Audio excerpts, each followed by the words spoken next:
Everybody, it's Hussein Kabani, your favorite broker, and I'm being joined again by Bakar. Yep. Nice to meet you. Nice to see you guys again. Awesome. And basically in this video, what we're going to do is we've had a lot of interesting experiences. Yep. Some ugly, Yeah. some complicated, and some really cool experiences. So basically what we want to do is kind of just share some of these stories with you guys of what we've been up to for the past couple of months. These have all kind of happened in, I want to say last 30 days or 60 days. All these have happened pretty recently. These ones were all probably last 45 days. Yeah. Okay. So let's start with the ugly. Yeah. Okay. So basically there's this one seller in the rural Pickering or Seaton area. Yep. I've been talking to this guy since like 2022. I have a text message from him, went, saw his house. Yeah. It was at the peak of the market. He wanted like $2.4 million for this house. And it was just like, it's not going to happen, buddy. Yeah. And then, because his neighbor sold for a really high price of 2.2. Yep. And then he wanted to sell the next week for 2.4. And that happened to be the week where the market dropped. Nice. So, which happened overnight, basically. It basically did happen overnight. So like, basically, I talked to him then, and he's just like, I don't like your commission, I don't like your conditions, and I don't like the price that you're giving me. Okay, fine. So then he lists with some other agents or whatever else like that. Yeah. He had it listed with them like 3-4 times or whatever. It didn't work out, and he dropped them. And this is 3 years later. Yeah. Correct. So, and then what happened was that even last year, he engaged me again to talk about selling the house. Okay.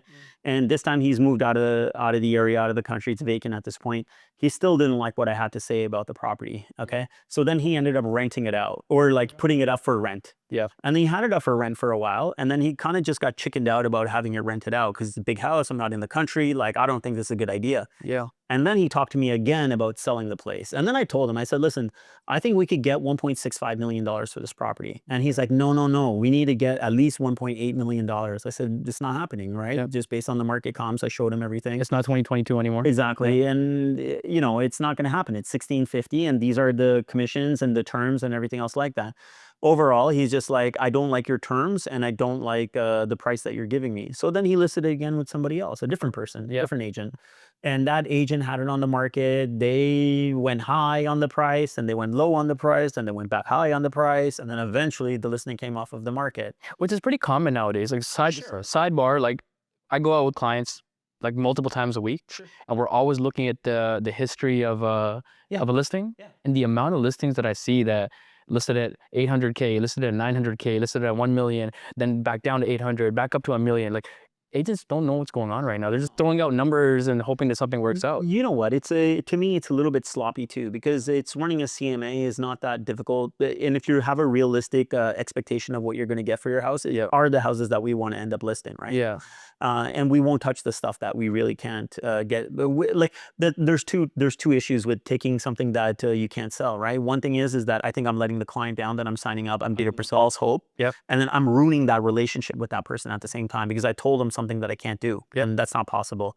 And then the other side is that you just look bad on the market at that point, right? And you're ruining it at that point. Like the history that you're looking at, it just starts a little desperate. Better off to be upfront, straightforward with your client, and if they don't like the information, then then it's okay. Then it's okay. Yeah. There's a lot of other people. I think that's a better way to do it. Yeah. And then so this last time he called me once they couldn't sell it, and he's like, this time I have to sell it. He's like, there's no choice. Like, I have to get rid of this property. I've held on to it for years and years, and it's vacant. It's cost me a lot of money, and I need to get rid of it now. So, okay. So we went back and forth for like 2 weeks, I think, back and forth on pricing and commissions and structure and staging and everything else like that. Finally, I basically told him, I think I told him like $1.5 million. So I basically told him $150,000 less in 6 months of what he can get for his property. And at that point, he did end up signing up with me, hesitantly ended up signing up with me. And I have a condition in there that he didn't like, okay? Basically, the thing is that I told him that if I get you an offer for $1.5 million and you don't take that offer, you're going to be on the hook for my expenses at that point. By the way, guys, there are a lot of expenses that go into getting a listing going. I feel like a lot of people don't know that the amount of things that go into a listing, but we heavily invest in our listings. Yeah. And even that listing, it cost us quite a bit of money to get up and running. So that's what we did. He agreed. He needed to get it moved. He knew that we were going to be able to get it done. And we went forward with it. We had it staged. We had the pictures nicely done. We had everything ready to go. And we were going to launch on Tuesday. On Sunday, he calls me and he's like, yo, like, what happens now that I want to sell it on my own? I have my own buyer for it. And I asked him how that worked. And he basically did kind of tell me that the agent that he previously had, they had another offer on it, and that agent has re-engaged the person that made the offer, which is total conflict. Then you shouldn't be doing, that agent can get in a lot of trouble for this at the same time.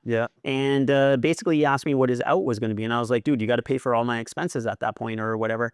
Long story short, I guess he did end up working out a deal, and he did pay me for all my expenses. And I think that number was between $9,000 and $10,000 of like our expenses for staging, photography, our photos, marketing, and then our time. Ultimately, I had to put a section in there for our time because we did spend a lot of time on figuring this thing out. Even the amount of money I think I charged him for my time was a lot lower than I should have charged him. But either way, so that was the ugly kind of side of it. And you know what? This again goes to gut feeling for me, is because I've dealt with people and been in certain situations where my gut told me 100% that I should not be dealing with this person. I should not be getting myself in this scenario. And it's happened to me a handful of times. And what this also taught me was I have to trust my gut. I kept asking everybody until I got the answer that I thought I wanted to hear. Yeah, it should be okay. It should be okay. It should be okay. Well, all along I knew that this is not the right deal for me to be taking on. Usually when you're looking for the answer you want, there's a problem. Because we discussed this a week prior to taking the listing. You kind of brought it up, and I think we all agreed that, hey, go with your gut. I think we all had a gut feeling that we should kind of stay away from this one. But they were like saying, hey, it could work out. Yeah, I think I was leaning more on the side of taking a few steps back. But to be fair, it was one of those things that it could have worked out. Yeah, and it would have. And it would have worked out. It would have been great. At the numbers and stuff that we had it listed at, like that house would have sold for $1.5 million. I think it would have sold for $1.55 million. Like that's what I think it would have sold in today's market, and that would have been a fair price and a good deal for whoever bought it at the same time. So I think that's why we took it, but this guy took a turn on his own. Which is fine. So it happens, and that's a pretty ugly story, I would say. Lesson learned? Yeah, sure, absolutely. But I'm sure there's going to be more lessons along the line, right? Well, that's just fine. We always come across the crazy things in the business, right? A very odd one recently. Working with a first-time home buyer. Working with a first-time home buyer. So this lady, she's looking for a condo in Bowmanville.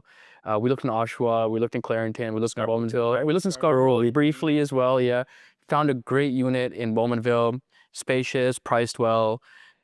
One problem. Hold on 1 second. You guys actually saw a similar unit on a lower floor, but then you guys liked that when we're thinking about it. But then went and then saw this same unit come up on the third floor, which is more desirable. We saw the unit on the first floor, great layout. We didn't feel safe about it. She'd be living by herself. Her parents they're very tight-knit family. I agreed with them that, you know what, parents obviously have their child's best interest at heart. Luckily for us, about a week later, the exact same layout came up for sale in a sister building on the third floor, or the second. It was the third floor. The only problem with this unit is that the assigned parking spot for this unit was a handicap parking spot. How'd you realize that? We went downstairs and we saw it. Okay. And we're like, during the home inspection, actually. The weird thing for us is that this was very odd for me too, because I've never seen this, to be honest. Having an assigned handicap spot with the unit. So and like you owned it. You owned it. It was an own parking spot. So, but obviously our client, she was an able-bodied young lady. She doesn't have a disabled permit. So now we're a little bit confused. Like, what happens? And it's also an estate sale. It's also an estate sale. Yeah. So the seller's family member had passed away. So the estate is selling the property. So what do? We obviously get Jason involved, our lawyer, and we try to figure out the best solution. The seller of the condo. Well, I'll stop for 1 second. So basically, when you told me that it was a handicap parking spot, I basically said, who cares? You own the parking spot. I got an extra foot or 2 feet. Like, I don't care. Maybe I could park a motorcycle beside it, right? Like, I own it. So it's just so you guys understand that even when you buy a condo, you have a unit, you might have a locker, and you might have a parking. Everything has a PIN, a property identification number. And these separate PINs for each of the properties, because they're all separate. Parking is a separate property. Locker is a separate property. Unit's a separate property. They all actually have their individual PINs, and they all get tied together when you get a mortgage at the same time. So if you buy one of these condos that has a parking and a locker, you end up with 3 PINs that your lender, say it's TD, they basically tie all of these things up in the loan that they give you. Yeah, correct. Right? Yeah. So in this case, so I asked the seller, the current homeowner, how are they parking? Oh, they switched their parking spot with the neighbor who actually needs the handicap parking spot. So you guys can do the same thing. So you own the parking spot, the disabled parking spot, but you can park at her spot and she'll park in yours. Yeah. No problem. But it was a problem because if we're buying a unit, we want to make sure that our buyer owns the unit, a parking spot that she wants and can use. Yeah, Even though property management did tell us in email that they'll make a note, for the security company to not ticket her. But the problem is, it can open up a whole can of worms, right? like there's a couple of issues with that too, right? Like say even if you swap parking spots with somebody else, like what if that person's car leaks oil all over that parking spot? Who's going to be responsible for cleaning it up? Or if there's damage, what if there's an accident and somebody rear ends somebody in a parking So spot? it's an open liability, right? Open there, right? liability. And I think the other thing with that unit also is that even though that they had swapped or even saying, okay, fine, I'm going to park there and the property management's okay. Well, what happens when the property management changes? Yeah, we have no guarantee on that. Yeah. And working with Jason Vanueler, he basically just told us that he has had another situation exactly like this. We haven't, but he had a situation like this and they still decided to move forward with the handicap parking and now they can't park. And look at that. And what kind of problems is that going to cause? Now you bought a unit and you can't park. What do you do? Yeah. So like, I think that there are some people that would have just said, yeah, it's okay. You could just switch or you could do this or you could do this. But I don't think that was our style. And it's definitely not Jason's style. And on top of that, our client is a first-time buyer. Sure. So there is a little bit of a different dynamic that goes around that. You want to make sure that they get what they want, ideally. And it's all tied up nicely. And it's all tied up nicely. Like, you don't want to leave any loose ends. We don't do anything sloppy, right? And to us, that's sloppy. So long story short, the way we're trying to fix this is that the seller of the unit said that, hey, the person who's using the unit right now, the parking spot right now, she's actually willing to trade her regular parking spot for our disabled parking spot. So we can do a swap of the PIN codes that you mentioned. Now, the problem with this is that, like Hussein mentioned, we were like, yeah, we have a solution, but not really. It's never that simple, right? And nothing ever is that simple in real estate. The property that's being sold that we purchased is it's an estate sale. So when it's an estate sale, we can't make any changes. No, and they specifically had in the will apparently that this property needs to be sold. Yeah, and it can only be sold once. Yeah, it can't be. So it's not like you could sell the parking spot to some. Yeah, it just or transfer. Yeah. So long story short, we got the lawyers involved. We found somebody who wants to switch parking spots. Now the lawyers are working together with the land registry office to figure out the best way to fix or resolve this issue. And because of this, it's kind of postponed the closing date, the title search twice now. We just postponed it again today. But we think it will get done. It will, and again, it's gonna be done nicely. I think it has to be done nicely. That's the whole point in this, and that's kind of what we do, right? Like, we're gonna make sure our client's protected, and that's what we're doing. If it takes a little bit longer than we wanted, it's not ideal, but oh well, right? As long as she'll be happy after, which I think she will. Yeah, she will be. Yeah, and it's all gonna get tied up. I can't say it enough. It's all gonna be tied up nicely. Everyone's gonna have clean title to everything, and there's no liability anymore about different people's parking spots or anything else like that. And as annoying as these situations are, I love them. I love them because it's another thing I could put in my holster.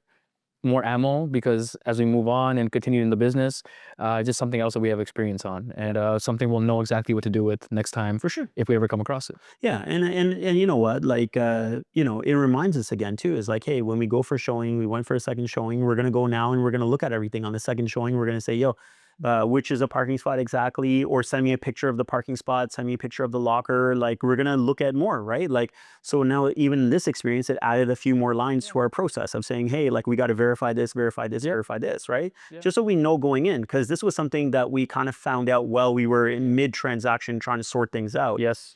I think maybe the outcome may have been a little bit different too. Like, if we had realized it from the beginning, it could have been like, okay, I don't want to deal with this headache, or it would have been like, okay, let's try to see how we can address this up front before we getting involved in the transaction. And it's going to be more about guidance, right? Like, a lot of times that I show condos, there's many occasions where the buyer says that, hey, I don't want to see the parking spot. Yeah, I don't need to see it. It's just a parking spot. Where is it? It's on the parking level 3. Okay, sounds good. Now I'm going to push every time we see a condo. If they say, stay here, you stay here. Yeah. You really don't want to see it? I just want to go make sure it's not wait in the lobby. It's not a handicap parking spot. Yeah, you wait in the lobby. I'm going to go check. Yeah. Yeah. So, I mean, that's a cool experience that we're working through for a first-time home buyer who has been super patient and really knows what she wants, right? Amazing client, very educated about the market, and I think we got her what she wants. Just trying to tie up some loose ends, and hopefully it'll wrap up nicely for her. Yeah, I think we should be done in the next week or so. Yeah, for sure. Awesome. So we had the ugly and the interesting, and now we have a really good client story, I would say. Yeah. Like I ended up meeting this client. We ended up working on listing their property. And immediately when you meet them, like I had a really good feeling about these guys already because they were like upfront, they were honest, they seemed pretty casual, and they were very educated at the same time. They knew what was going on. And I didn't actually know, like I didn't remember them because they actually said, "Do you remember us?" I was like, "No, I don't know." And they're like, "We came to your open house like 5 years ago." I was like, "Oh, okay." You have so many stories about people who you spoke to once 5 years ago, 4 years ago, who pop up back, or who've been watching you over the years, and they come back in the fold, right? Yeah. So I didn't recognize them, which is fine and whatever. And then as I started talking to them, and their expectations are realistic, I'm the type of person that obviously wants to try to push the highest number for your property. They're like, "Yeah, I was saying, like, you really think it's possible to get that extra 10 grand, or like, should we just stick to this number?" Like, they're very realistic, and I was like, "No, you're right. Like, that is realistic of what you're saying, but I'm going to try to push it, right?" Yeah. So we had a great conversation, and we've said this in other videos at the same time. Is like whenever the seller or the client has like a like a good mindset, they're positive people and everything else like that, everything seems to line up with them really, really, really well. And this is exactly what happened over here. So with this one, they were so trusting and they were so willing to work with us, and they had a lot of stuff going on in the background on their own that they couldn't be involved. So they had initially bought this property, they lived in it, then they rented it out, and they're like, "This is not for us. We have too many other things going on that we don't want to deal with this anymore. We just want to sell it." So this is an investment property you want to sell now. I try to convince them to rent it out. I was like, "Guys, you should rent this out. This is a good property. Like, we could do this, we could do this." They're like, "We don't want to." Hussein's the only agent who'll tell you, who you call for a listing presentation, and he's going to tell you not to sell your house. I've seen it a few times. Most of the time. But they had their mind made, right? Like they want to sell the place, but it needed some stuff. But they don't have the time to put into it, right? They needed to get painting done. They want to change door handles, the Light fixtures. all this stuff. So what we ended up doing, and I shouldn't even say we, but I ended up helping coordinate all the trades and everything else like that. Keep an Excel sheet. She got them the quotes and everything else like that. They approved the quotes. We dealt with the vendors themselves. Kept an updated spreadsheet of what everything is costing. We checked on the job, make sure that things are getting well. Had the property staged, everything. Had the media done, and then when we went on the market, we actually got a lot of good responses on it. We held back offers on it. I think we had like 35 showings in a week or something like that, and you had like 40 people walked into the open house. Most people walked through the open house, so we had exposure to maybe great activity on that property. Yeah, so maybe we exposed it to 70 sets of people. Ended up getting 4 or 5 offers, 6 offers. I think we got 6 offers on the property, and it went right to the wire. Like I think we even passed the 11:59 p.m. irrevocable, and then we got it done. And then even things came up about the home inspection. And you know what? The sellers were super good about it. I was the one fighting. I was the one saying, "No, guys, it's too much on a price reduction. We could get this fixed for this. We could get this fixed for this. We could get this." They're like, "Hussein, we don't have time. We don't want to manage it. We don't want the liability. We don't want to save you extra $79,000. Let's just cut a deal with these guys." And that's what we did. We cut a deal. So, that's a really good story of very educated, trustworthy clients that basically just handed us the key and said, "Let's go." And I don't think they'll even mind if they see this. I'll mention this is like when I met with them for the first time at their house or whatever else like that. I think they were still kind of hesitant to say, "Hey, let's let's move forward," because they liked everything I said. So I said, "You want to do this?" And then I think the wife kind of hesitated a little bit and said, "Oh, we're going to talk to other people." And the husband just looked at her and he's just basically like, "He looks like a good guy. He looks like he could sell a house. Like, why don't we just shake this guy's hand and move forward with it?" And that was a really cool thing, right? We literally shook hands, not a listing agreement at that point. We literally shook hands. They gave me the keys and we just started.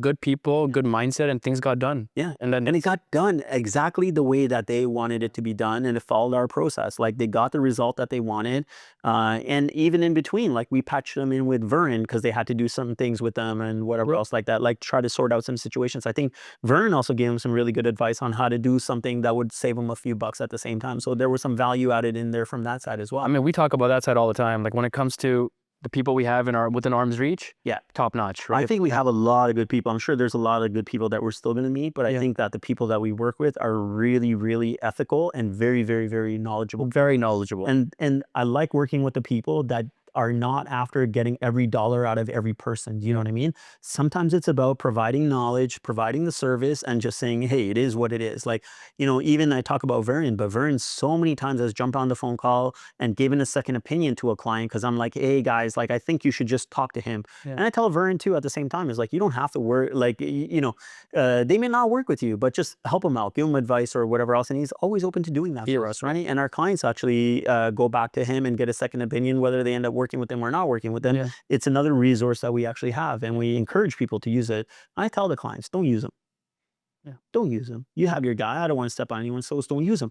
But maybe he'll tell you something differently that you could take back to your guy. I know Vern may not like that, but it's like, but that's the truth, right? Like, or maybe Vern will say something that their person can't do, and they may be a little bit more intrigued by what you can do. At least my job is to provide them as many options as they possibly can for them to make the best decision for themselves.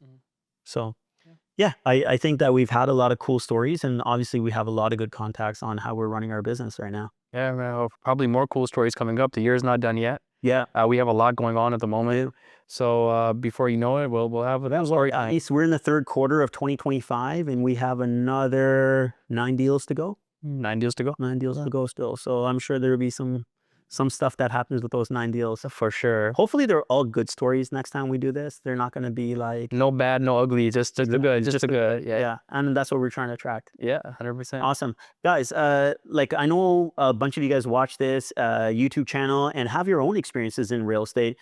I'm actually curious. We're both curious. Yeah. We're curious to know how your transaction went. Like when you sold your house, why did you choose the agent you chose? What made you choose them? And if you purchased a property, what made you choose that agent? And what happened along the process? Like, did it meet your expectations? Was it far off your expectations, and why? If you don't mind, I would love it if you guys can share some of it in the comment, send us a DM or send me an email. Like, I'd love to just hear about your experience and maybe even give you some of my feedback from how that went. We want your good, bad, and ugly as well. Yeah, all the stories. Send us your good, bad, and ugly. And who knows, we might actually have you on this side of the camera telling your story. I think that would be fun. Awesome. All right, guys. Hope you guys enjoyed it. Until next time, guys, remember one thing. Get Kabani. Get sold. Sell it, sell it, sell it, sell it, sold. Sell it, sell it, sell it, sell it, sold. Sell it, sell it, sell it, sell it, sold. Sell it, sell it, sell it, sell it, sold.